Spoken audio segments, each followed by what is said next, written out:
Hi,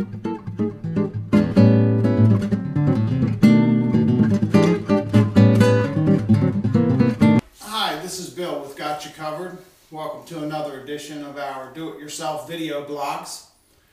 As you can see, we're standing here in this fairly dated full bathroom.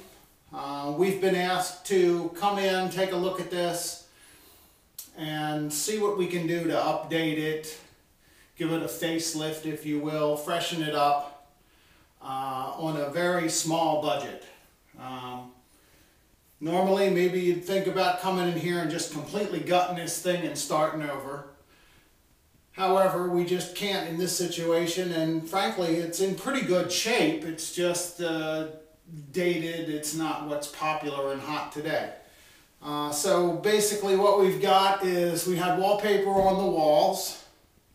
We've got this beautiful Harvest Gold mosaic floor tile. I'm sure you've all seen that before. We've got a nice yellow wall tile going about halfway up the walls. This old vanity cabinet here with a nice sink top and appears to be a new fixture.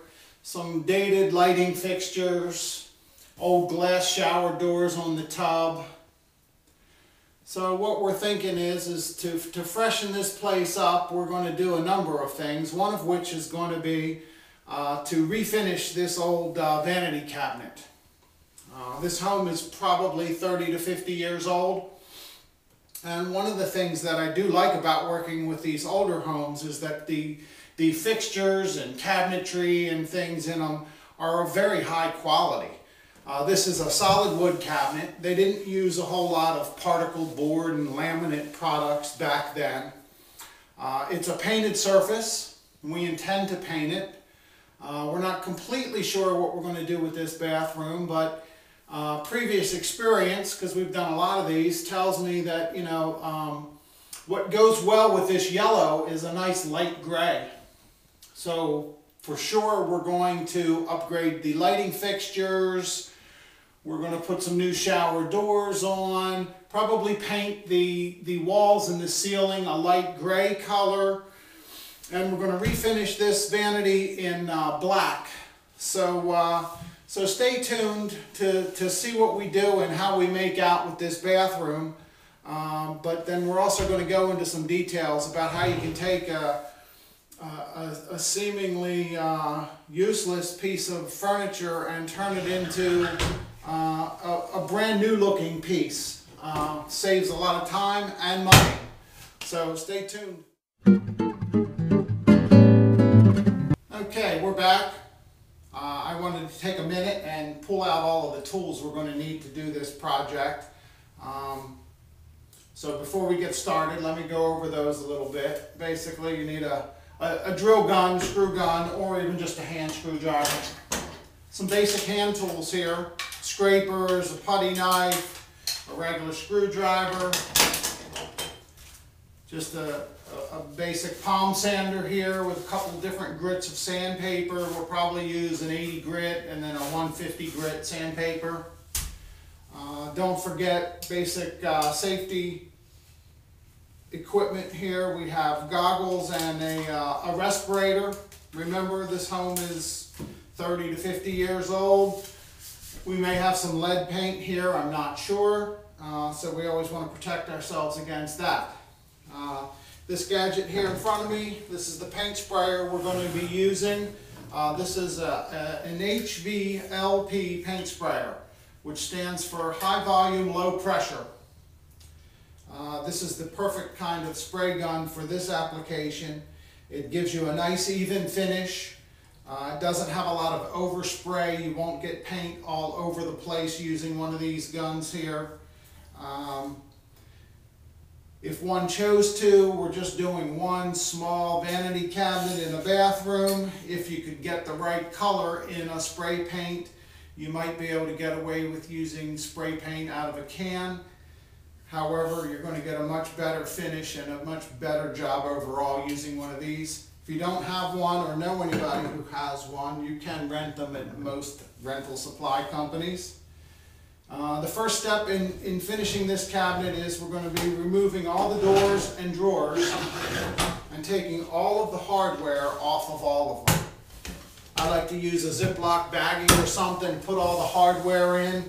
I don't know that we're going to reuse the hardware, but we might. Either way, I'll throw it in a baggie, and in my case, throw it in my shop. I'll probably use it for something someday. I hate to throw anything away.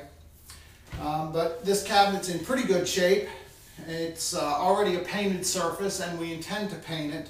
So there's probably not going to be a whole lot involved here. Just a light sanding with a couple of different grits of sandpaper. Apply a few coats of our new finish. The key is going to be in, again, the HVLP spray gun and the type of paint and type of finish that we use. So stay tuned and see how this thing comes out as we go through. As you can see, we've gotten our drawers out and we've taken all of our door fronts off. We've gotten all the hardware off of them. A couple of the things I've noticed right away by looking at the back of this one piece, I can tell that this is a pretty nice cabinet. It's probably a maple or maybe a birch, so it's a good cabinet.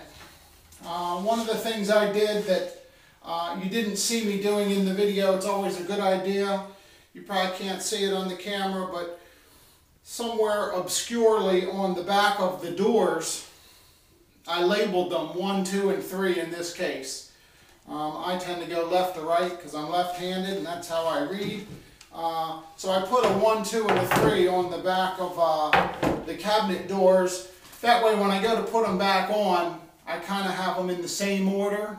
They look like they're the same size. They should be fairly interchangeable, but you never know. This cabinet's been here for a long time. And up underneath of here was where I put the corresponding number. So all I have to do when I'm finished is just match up my number. I don't have to remember or mess with this door doesn't fit right, this door doesn't go here, or whatever. I have left the drawer hardware, the track and the rollers for the drawers. I left that intact. We're not going to be messing with that part of it too much. Now, given this particular color and that we're going to do black, I probably will paint the inside of this cabinet also. It had been painted before. And I also want to point out that the last time these cabinets were painted, they were painted with a brush. I don't know how well you can see that finish in there, but notice a significant difference when spray painting cabinetry versus painting it with a brush. I don't care how good you are, what kind of paint you use, you're always going to see brush marks. And painting a cabinet of any kind with a brush is just a classic example of amateur looking finish. So we're going to get rid of all of that, and hopefully this thing's going to turn out to be a pretty nice cabinet. So stay tuned.